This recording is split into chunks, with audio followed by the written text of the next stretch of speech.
माँ चली अमेरिका।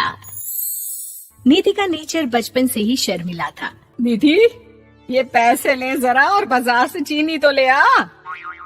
नहीं माँ, मैं नहीं जाऊंगी, मुझे शर्म आती है, आप ही चले जाओ ना।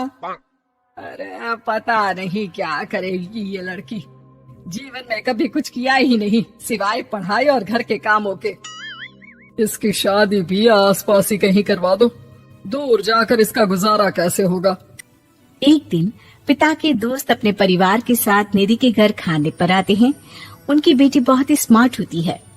निधि बेटा, वीणा के साथ बात करो, देखो अंकल की बेटी भी आई है उनके साथ।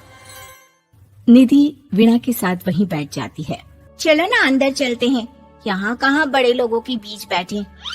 निधि माँ की तरफ देखती है और अंदर चली जाती है। वैसे मैंने ना अपना चैनल खोला है, तुम सब्सक्राइब करना उसमें। मैं ना ब्यूटी और फैशन की बात करती हूँ, ये देखो। ओह, इतने सारे लोगों के सामने तुम कैसे इतना बोल लेती हो? मुझे तो बहुत शर्म आती है। अरे शर्म कैसी? उसकी शादी हो जाती है राकेश से। राकेश एक स्मार्ट लड़का था, उसे घूमना फिरना पसंद था, लेकिन निधि का शर्मिला व्यवहार वो समझ जाता है। अरे निधि, घर से बाहर क्यों नहीं निकलती? लोगों से मिला जुला करो, तभी तो पता चलेगा ना कि दुनिया कैसी है। क्या करना है पता करके? शादी से पहले पापा और अब आप, ठीक है ना? मुझे ज्यादा दुनियादारी में नहीं पड़ना। उसके 2 लड़के होते हैं, दोनों को वो पढ़ाती लिखाती उनका ख्याल रखती। निधि, 25 साल हो गए शादी को, दोनों बच्चे सेटल हैं। हम लोगों ने शहर में 2 मकान भी ले लिए। दोनों की शादी खुद का पता ही नहीं चला कैसे उड़ गया। हाँ ये तो है, मैं खुश हूँ। जिम्मेदारियाँ आती रही, मैं निभाती रही, और क्या चाहिए। देखो, मैंने सोचा है कि अब हम लोग अमेरिका जाकर रहेंगे। यहाँ की जिंदगी तो जी ली, वैसे मुझे वहाँ बहुत अच्छी नौकरी मिल रही है। मैं कैसे चलूंगी, मुझे वहाँ का कुछ नहीं पता। अब तो जानते हैं ना कि मैं घर से बाहर ही कम निकलती हूँ। अरे तो क्या हुआ, वहाँ भी घर में ही रहना है ना, मैं हूँ ना, नौकरी करूँगा। माँ, तुम्हारी बहू को बच्चा होने वाला है, तो क्या तुम 2 महीने के लिए यहाँ आ सकती हो? मुझे तुम्हारी बहुत जरूरत है, मैं टिकट भेज देता हूँ। हाँ हाँ, ये तो बहुत खुशी की बात है। मेरा भी मन सबसे मिलने का कर रहा था, पर क्या माँ पर? अब मैं आऊंगी कैसे? पापा से बात करती हूँ।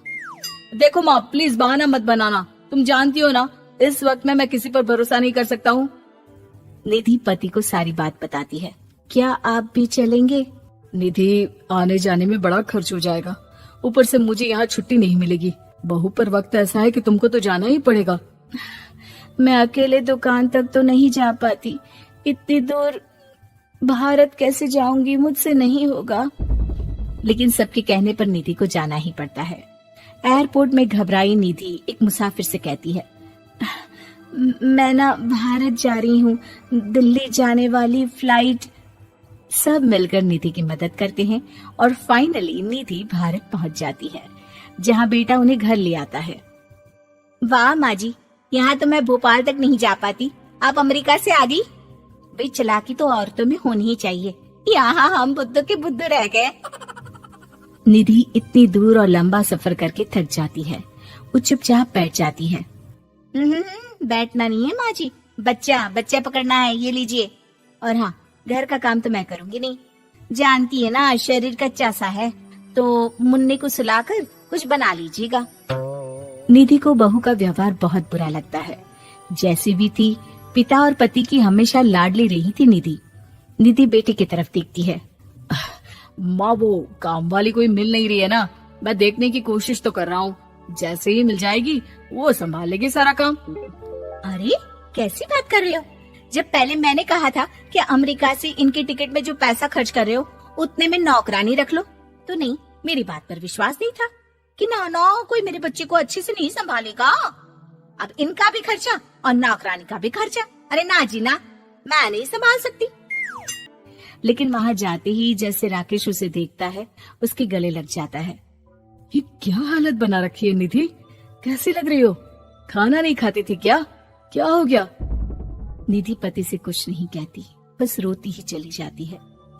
मैं नहीं चाहूंगी कभी भी भारत, आप मुझे हमेशा यहीं रखना अपने पास। राकेश बेटे को फोन करता है। तुम्हारी माँ की जो दुर्दशा करके तुमने भेजा है ना, मुझे पता होता तो मैं अपनी बीवी को कभी तुम्हारे पास नहीं भेजता। पापा, आप तो रीना का नेचर जानते हैं ना, वो माँ पर हावी रहती थी। अब मैं तो ऑफिस चला जाता था, वो माँ पर जुल्म करती है, और माँ भी इतनी सीधी है कि चुपचाप सहती रही। मुझे माफ कर दीजिए पिताजी। खैर, राकेश कहता भी क्या, प्यार दुलार के साथ अपनी निधि को संभालने में लग जाता है। लेकिन कहते ना, वक्त हमेशा एक सा नहीं रहता। अमेरिका में ही राकेश की मृत्यु हो जाती है और निधि अकेली रह जाती है। बड़ा बेटा कहता है, माँ भारत चलो ना, हम लोग साथ रहेंगे। निधि को जैसे ही वो सब सीन्स याद आते हैं वो परेशान हो जाती है। समझ में नहीं आता कि पति के बिना अब जीवन कैसे चलाएगी। मैंने सारा जीवन घर का काम किया, घर देखा और जिंदगी चलाई, लेकिन जिस घर में रही सबने प्यार दिया, मैं वहां नहीं जाना चाहती।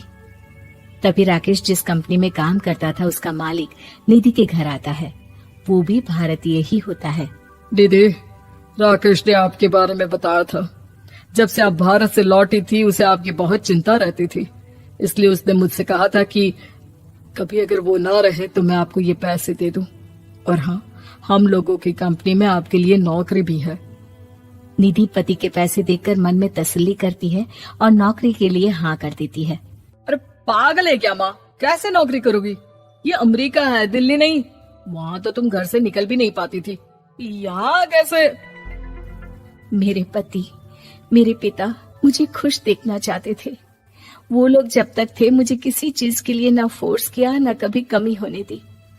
पर अब मुझे जीवन जीने के लिए घर से निकलना ही होगा। बेटा, तुम तो अगली फ्लाइट से भारत लौट जाओ, मैं यहीं खुश हूँ।